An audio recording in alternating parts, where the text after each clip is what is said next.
I'm Mari Frank, coming to you from beautiful Southern California. You can see what it looks like here in Southern California. I wish I could be there with you. Now, for those of us who are dispute resolvers, we're used to asking open-ended questions and really listening, and those are great skills for radio. So I was asked to talk to you about what it's like and what you should do to become a radio host. Let me tell you briefly how I got into it. Back in 1996, believe it or not, a woman stole my identity and paraded as an attorney. And I ended up going to Congress and the California legislature to get bills passed. And then I ended up writing several books. Here's some of them are: Safeguard Your Identity, The Identity Theft Survival Kit. I had a PBS television special that was on protecting yourself in the information age. And my most recent, Recovering from Identity Theft, it's the Idiot Guidebook by Penguin. So anyway, that was kind of a strange thing to become an expert by necessity. And I was on over 350 radio shows. And I actually liked the radio. I thought it was great for two basic reasons. One is it's pretty genuine. They talk to you and they don't cut you off, and you get to talk to them about what's really important, about what you're concerned about, or the issues.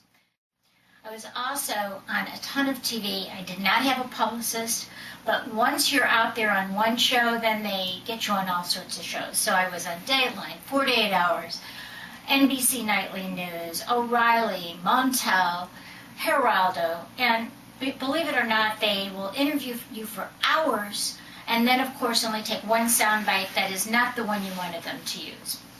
So after I was asked to be on NPR, I had to go to the University of California, Irvine, because they had an ISDN line, which is a line that makes it sound like you're right in the studio. And I said to the engineer, gee, I wish I had a show of my own because I could ask a lot better questions and make it a lot more interesting. So at that time, I was interested in becoming a radio host just to really talk about the things I was passionate about, which was really privacy in the information age. So I talked my husband Lloyd into taking a class with me so that we could actually apply for a show, and we did. And it's been over 6 years now that I have the show Privacy Piracy, and I have the website to show you here, which there's my husband, the engineer, and we've had guests every week for 6 years. So that's, that was 8 to 9 a.m. in the morning, and we even won an award for this show this last year in 2011, which was a real shocker. That was pretty exciting. But you know what? You can do this. It's not that hard.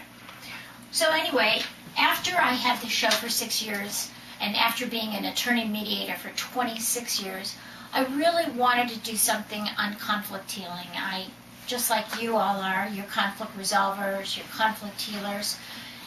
It's in our passion, and I wanted to do a show on that issue, and I called it Prescriptions for Healing Conflict. So I've had that show for a year now, and I'll show you that website, and that is right here. And we have, as you can see,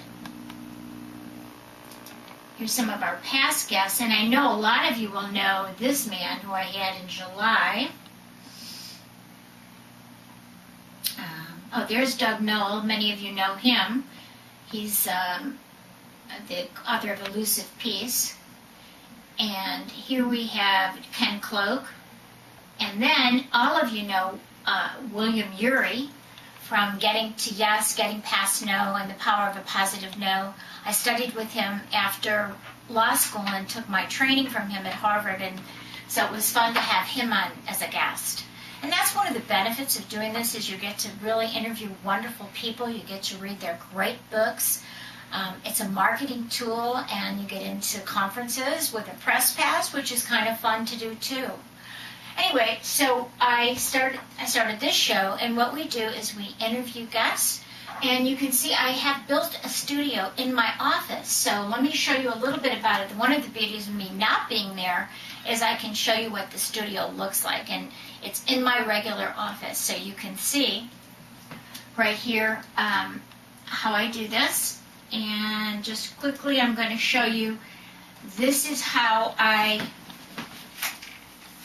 do my radio show on Adobe Audition.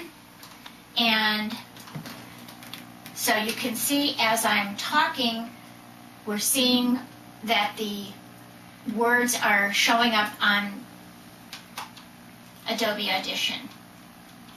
And then I stop it and I can save it. And let me just show you also, those are speakers. And this is where I have the recording that I can call in. I can call in on the telephone.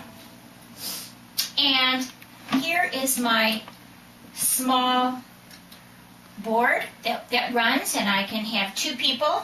I can have my husband sitting here, and I can sit right over here and call in, and we can do a phone patch. So it's really not that hard. But I wanted to show you a little bit about it, and I have a handout that's going to be very helpful. I have a handout that'll be very helpful to you since we only had 5 minutes. So if I can do this, you can do it. It's really not that hard. So look at the handout and take a look at the websites and listen to some of the archived interviews, and you'll get a great chance to see how you can do that too, to share your passion, share your expertise. And there's, on the handout, I'll tell you about the benefits and the burdens. So have a great time in DC, and I hope to meet you all soon. Bye. Thanks.